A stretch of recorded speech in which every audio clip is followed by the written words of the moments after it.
Welcome back to Tarot Page Philippines. So for this video, gawin natin ang weekly horoscope para po sa may mga Sun, Moon at Rising na Aries for March 24 to 30. So kung bago kayo, subscribe, like, and share. At kung hindi nyo po alam kung ano yung Sun, Moon at Rising nyo, importante siya, sa dulo po ng video, we have a link para dito po. At tandaan natin the readings are for guidance purposes, so use your free will wisely. In-invite ko rin po kayo, pakiclick po yung join button sa baba para magkaroon kayo access sa ating extended readings kung saan mas malalim na po yung mga readings natin. And also, kung kailangan nyo po ng private readings or spell works, pwede po kayo mag-message sa page natin and may admin po tayong tutulong sa inyo. At sa nais po mag-send ng donation, you can use the thanks button sa baba. Kasi nagiging cat food ng mga to. Ayan, say hello to Mira po. Sorry. Aries, kamusta ka ba? So, we have here the lovers and serendipity. You know what? Minsan, isa sa mga nakakatakot talagang gawin natin as an Aries, especially it's your season, is yung maging honest tayo sa totoong nararamdaman natin. Na maging open tayo sa totoong nilalaman ng puso natin. Kasi being honest is really hard. Kaya di ba nga, siguro, in a way, toxic Filipino culture din natin, no, pag tinanong tayo, okay ka lang? Okay ka lang ba? Sagot natin, okay lang. At hindi naman. May sense nagsisinungaling tayo kasi, isa sa mga dahilan natin, ayaw natin mabother yung ibang tao na baka mamaya maging pabigat tayo kasi sinabi natin, hindi ako okay. Andoon na tinatry natin i-mask na we are good kahit hindi. And mas mahirap yun, to be honest, Aris. Kasi, ang hirap maging yung maging, sorry sa term, ang hirap mag-feeling na malakas tayo, magpakita na okay tayo. Kahit ang totoo, hindi naman.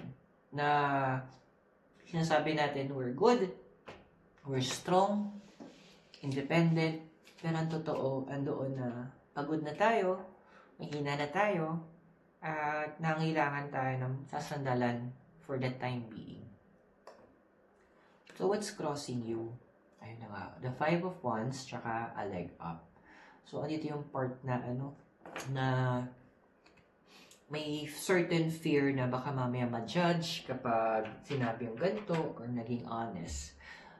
Naiintindihan natin yun. Kasi, by nature talaga, ang mga tao, mapanghusga. Lahat tayo. Walang exemption.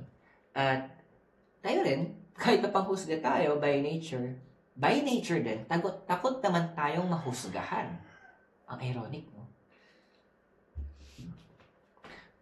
So, andun yung point na yung fear na yon ang pumipigil sa'yo para maging honest ka or maging, hindi honest kasi kaya mo maging honest, pero completely honest sa lahat ng dinadaanan mo.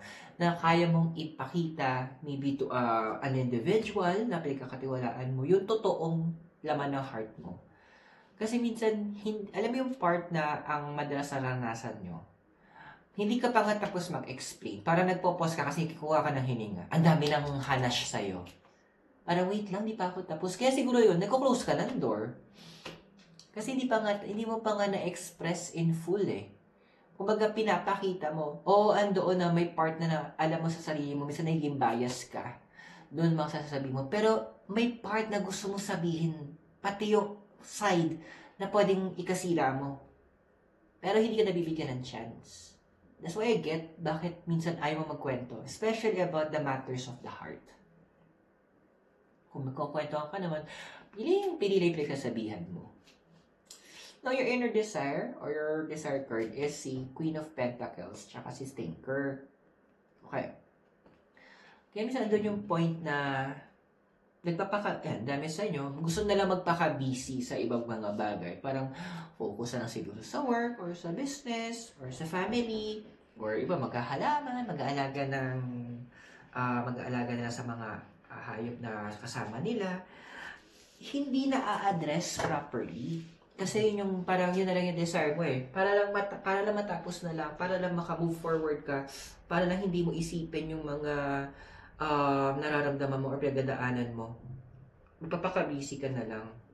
Pero andun kasi, at the end, pag pagod ka na, wala ka nang ginagawa, sabi ng card of the thinker, pumapasok na naman yung pag-iisip mo.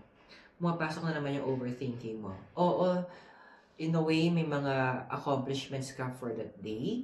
May mga nagawa ka magagandang bagay. May natapos ka. Physically, napagod ka. Rewarding para sa'yo. Pero, in terms of, at the end of the day, mag-isa ka na lang, nagpa-flood ulit yung mga bagay na parang kailangan mo ng ganito, may mahihigahan, may masasandalan, may iintindi, especially in terms of your emotions. Ano na, babalik ulit siya. Tapos yun, mapupuyat ka na naman. And the whole process resets the next day. Kailangan ma-break mo itong cycle na to, Now, your foundation mo kasi, we have here the world and no place like home. Siguro ito na yung stigma na rin Kasi as an Aries, you have that natural leadership capacity. Tapos, given din na ang ruling card mo is Emperor and si planet mo is si Mars, andoon na kapag tinignan mo, wow, strong, independent, palaban. Kaya nilang sabihin yung kanilang iniisip. Pero, andoon yung part na kaya mo bang sabihin talaga yung nararamdaman mo din. Kasi even sa household mo, andoon na may mga tao na gusto mo mang close man kayo, sabihin sa kapatid mo or sa magulang mo, kahit na close kayo, may certain reservation ka pa rin na hindi mo masabi kung ano talaga yung emotional status mo. Kasi andoon na alam mo, ito yung tingin nila sa'yo. Kung napanood mo yung movie na Encanto, si Luisa doon, siya yung panganay. Tapos, powers niya is strength. Talagang, kahit mabigat, yung bridge na bubuhat niya. Yung building na ayos niya. Pero andun na, deep inside, she's very weak. Na parang gusto naman niya sana, siya naman yung sumandal. You can be strong on the outside, but deep inside, andun na may part na, you're already crying. Kasi even in your past, we have here the Knight of Cups and Imagine. Yun kasi yung mahirap din sa part mo Parang tumatak sa kanila na, ay, kaya naman yan ni Aries, warrior yan. Pero nga sabi nga yung kanta ni Gary Vee, deep inside this armor, the warrior is a child. Kahit na, kahit na nakikita nilang ganon, hindi nila kasi nakikita yung side na pagod ka na. Yung side na, tao din ako nasasaktan. Yung side na may emotions din ako. Yun yung din na nakikita In a way kasi, on your end, hindi mo siya pinapakita. Why? Kasi within the family itself, hindi mo mapakita din. So that's one of the places na kailangan mong i-heal. One of the places na kailangan mo, hayaan mo yung universe, i-touch yun para maiayos. The possible future na ikaw is we have here the Four of Swords and Here and Now. Ngayon yung mahirap sa karamihan sa inyo, andoon na magkakaroon pa kayong reservations. Kanino ka ba lalapit? Kanino ka ba tatakbo? There will be help na ipapadala universe pero andun pa din na medyo para hindi ka sure kung tatanggapin mo. Kasi ang dami sa inyo magkakaroon pa rin ng fear na baka mamaya mahusgahan. Worse pa nga yung iba, ang nagdaanan nyo, yung ginagamit nila yung sinusumbat nila na itulong. Kaya din nagkaroon ka ng fear of accepting help. So, at this point kasi, sabi ng universe, isa yan sa mga babaguhin sa'yo. Isa yan sa mga itatouch sa'yo. Yes, may mga tao talaga na ganon, ang hilig manumbat, pero hindi lahat ganon. The universe will provide someone who can resonate with your energy. So, kung nakaka-resonate ka sa readings natin, invite kita na i-click mo yung join button sa baba so that you can also marinig mo yung extended readings natin. But for now, tuloy natin yung ibang mong readings. So, the physical environment is the full and unfinished symphony. So, recently, o actually patuloy itong mangyayari pa. Ayun, so ang dami mong kinat ng mga tao. Alam mo yung years na yung pagkakakilala nyo, pero dahil na karoon ka ng realization, nagising ka sa katotohanan, na hindi mo talaga kayang magbigay ng buong tiwala sa kanila, or worse, ilang beses na lang sinira yung tiwala mo, pinili mo na mag-move forward. So there are relationships din na ika-cut off mo pa. Why? Kasi with the card of the Fool, sinasabi niya na, di ba pwedeng simulan natin na yung mga tao naman sa paligid mo, marunong na tinatawag na give and take, na andoon naman na hindi lang sila puro tanggap. Yung ando naman na, they will also have that innate capacity na suklian naman yung mga ginagawa mo. So, magkakaroon talaga ng major changes in terms of your relationships. So, pwede sa mga friends mo to, co-workers. Now, yung emotional environment mo, the 8 of Pentacles and Between Worlds. Andun kasi na more on papakinggan mo na, ano ba bang gusto mo talaga? Ano ba yung tina-target mo? What is it that you really want? So, andoon na medyo, even in your career path, ando na magkukasyon kayo. Ito ba yung gusto kong gawin for the next 5 years, the next 10 years sa career ko? O ipopursue ko talaga yung ano yung sinasabi ng heart ko? Na ipopursue ko yung dinedesire ko? Kasi, ando na, yes, pwede ka, sabi nga nila, you can excel, you can do, pwede mo magawa yung duties and responsibilities mo kahit hindi mo gusto yung trabaho mo. Pero hindi ka mag-e-excel kung wala yung heart mo doon. Naalala ko yung before when I was working in a certain company sa Makati. Hindi ko gusto yung line of work ko kasi yung business na hinahandle namin sa BPO is casino. Hindi nga ako fund, hindi ako supportive sa pagdating sa gambling. Oo, andoon na nagagawa ko yung duties and responsibilities ko, pero hindi ako nag-e-excel sa ginagawa ko.